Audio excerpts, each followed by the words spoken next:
It's 6 p.m. time for the news bulletin on Channel 2. I am Basma Taha, and starting off with the main headlines of the day. Well-informed source says that Egypt and Qatar are intensifying efforts to salvage Gaza ceasefire agreement.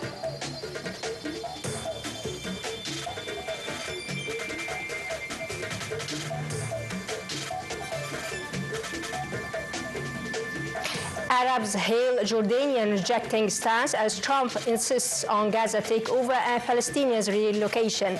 And new U.S. defense chief says Europe must provide overwhelming share of Ukraine aid.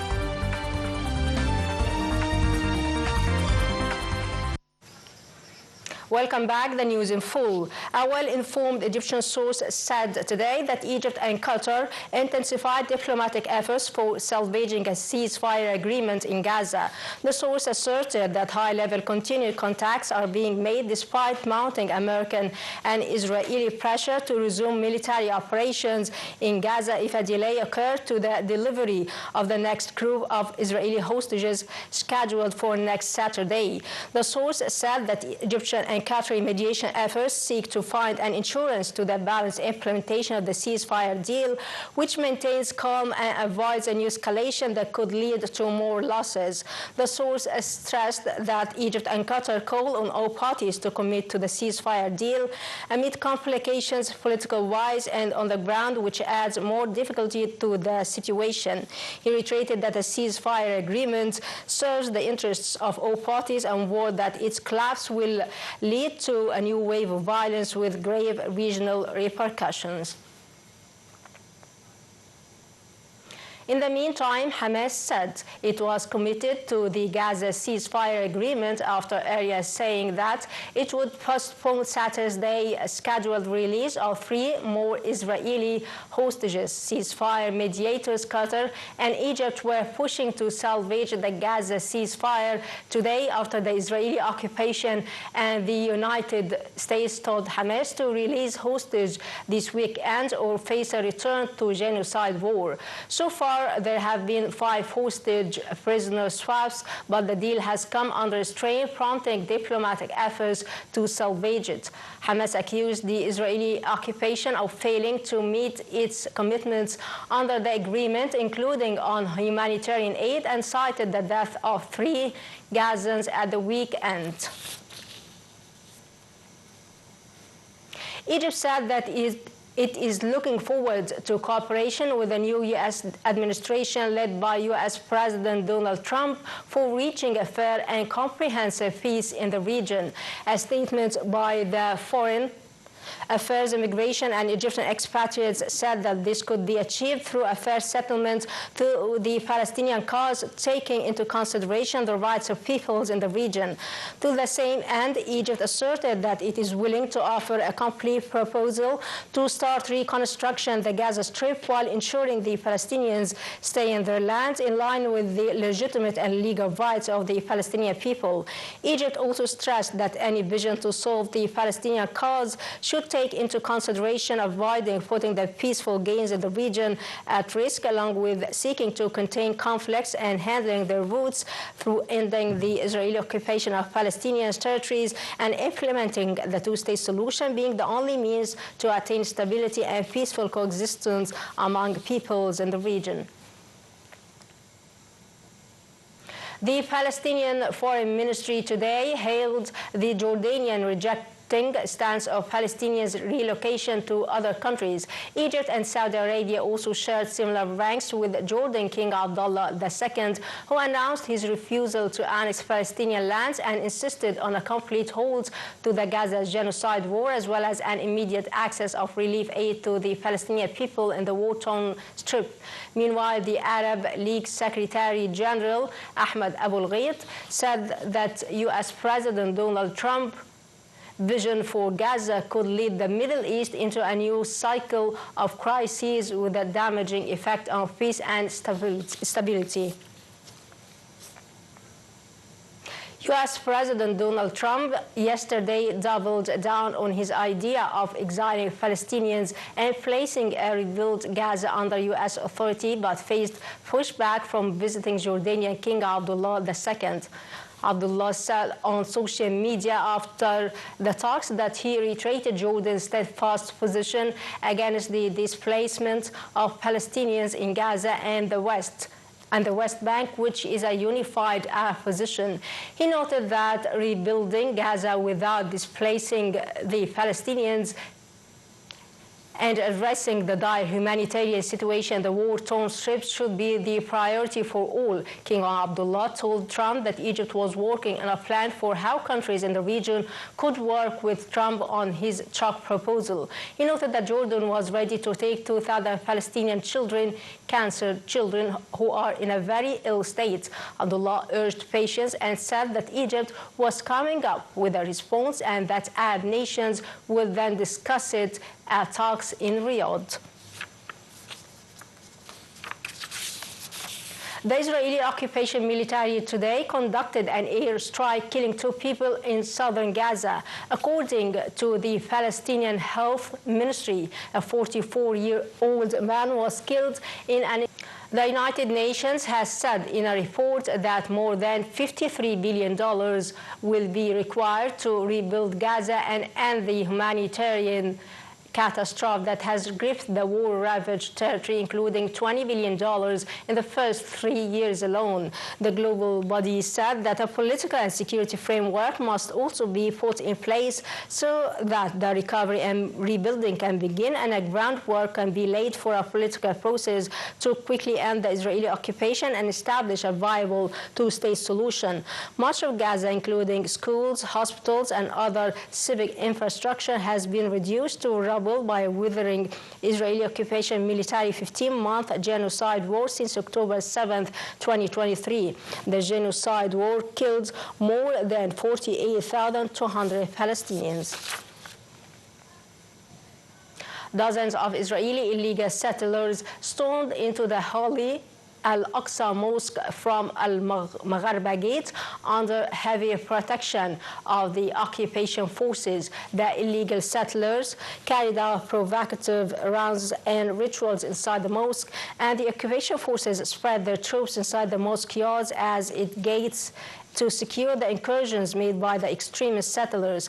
The mosque courtyards and surroundings witnessed numerous incursions and is the scene of frequent confrontations between violators, whether illegal settlers, occupation forces, and worshippers defending the holy compound.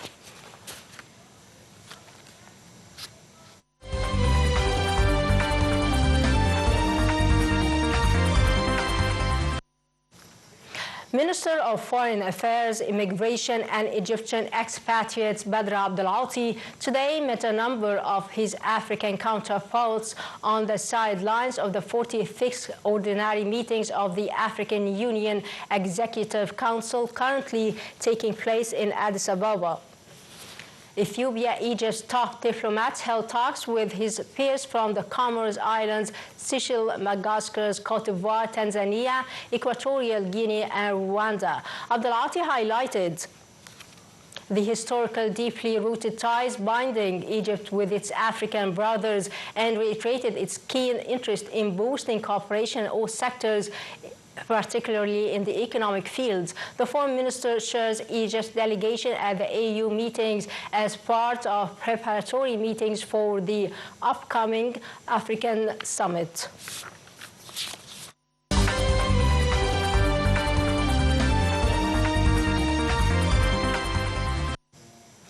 New U.S. Defense Chief Pete Hegseth told NATO European members today they must provide the lion's share of future aid for Kiev, warning that Washington will no longer tolerate an imbalanced relationship with its allies.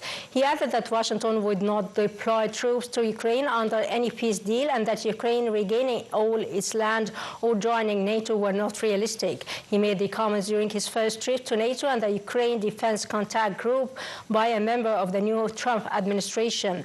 This came as pre-dawn Russian missile strike on the Ukrainian capital killed at least one civilian and injured 4 others, sparking several fires in the city of 3 million people.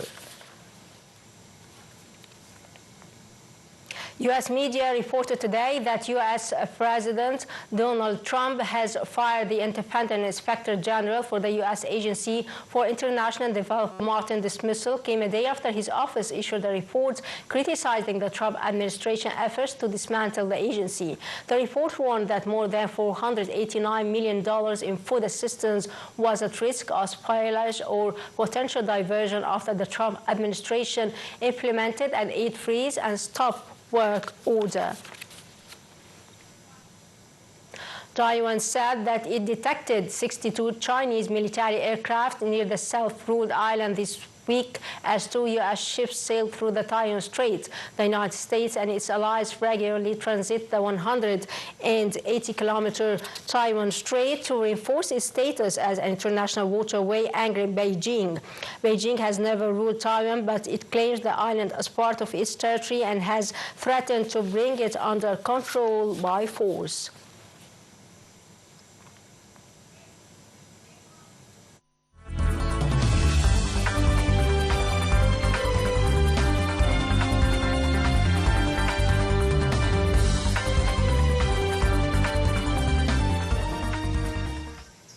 Prime Minister Dr. Mustafa Madbouli asserted his government's keen interest to follow up projects carried out by the Ministry of Irrigation and Water Resources and its plan to provide water needs. The remarks were made during the Prime Minister meeting with Minister of Irrigation and Water Resources Dr. Henny Swelam to follow up the national strategy for water resources. The meeting also reviewed water resources management, water rationing scheme, rationalize water consumption, and raise the management efficiencies.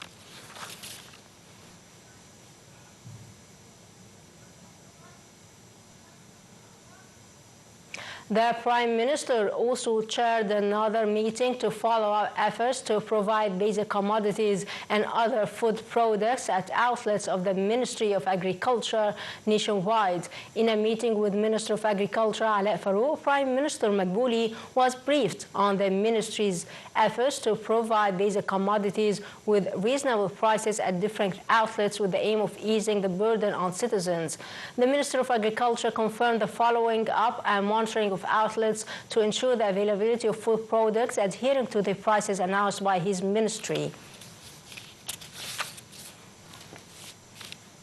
Egypt's bourse closed mixed today amid purchases by foreign corporations and investment funds against sell-offs by local and Arab corporations. The market capital of listed companies added 3 billion Egyptian pounds, reaching 2.188 trillion pounds at the end of transactions that reached 57.8 billion pounds. The benchmark index EGX 30 added 0.33% above the 29.661 point mark.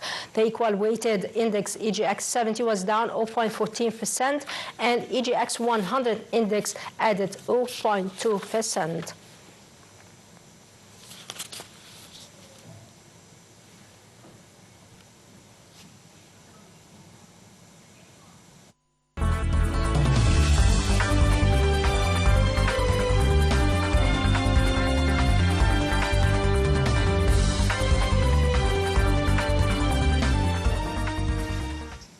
Defending champions Al-Ahli regained the top of the Egyptian Premier League after beating Ghazl al-Mahalla 1-0 in tournament's 13th week.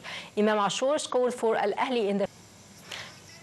Dear viewers, by that we come to the end of our news bulletin. Thanks for watching. I'm Basma Taha signing off.